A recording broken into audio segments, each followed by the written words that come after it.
મહેસાણા જિલ્લાના ગોઝારિયામાં આવેલી પ્રમુખ સ્વામી સર્જિકલ હોસ્પિટલમાં દર્દીના સગાઓ દ્વારા તોડફોડ અને ડોક્ટર પર હુમલાનો મામલો સામે આવ્યો છે। મળતી માહિતી મુજબ સારવાર દરમિયાન કેન્સરના એક દર્દી બેભાન થતા તેના સગાઓ ઉશ્કેરાઈ ગયા હતા અને 71 વર્ષીય ડોક્ટર તથા તેમના પત્ની સાથે ઝપાઝપી કરી હતી। આ દરમિયાન રૂપિયા 2 લાખ પરત આપવાની માંગ સાથે ડોક્ટરે જાનથી મારી નાખવાની ધમકી આપવાનો પણ આક્ષેપ કરવામાં આવ્યો છે। હુમલાખોરોએ હોસ્પિટલની ગ્રીલ અને દરવાજા તોડી અંદાજે 50,000 રૂપિયાનું નુકસાન પહોંચાડ્યું હોવાનું સામે આવ્યું છે।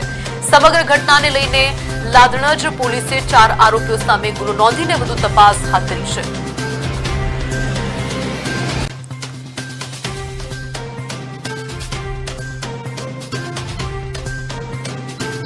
અચાનક એ પેશન્ટને આંચકી ઉપડી અને એને અહીં લઈ આવ્યા।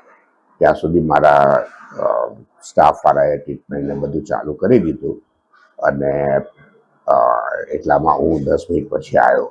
એ ટાઈમ સુધીમાં તો આ બધા એટલા બધા ભેગા થઈ અને બહુ ધમાલ કરવા લાગ્યા એકદમ।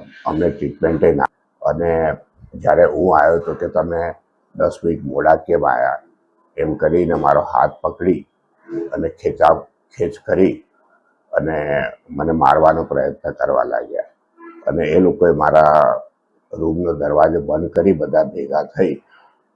એ તો મારી વાઈફે મને બચાવીને મારા બહાર કાઢી દીધા મને, નહીંતર એ લોકો મારવાની તૈયારી કર અને આમ હાથ મારો એકદમ એટલા જોરથી ખેંચ્યો કે એટલું બધું દુખે છે ને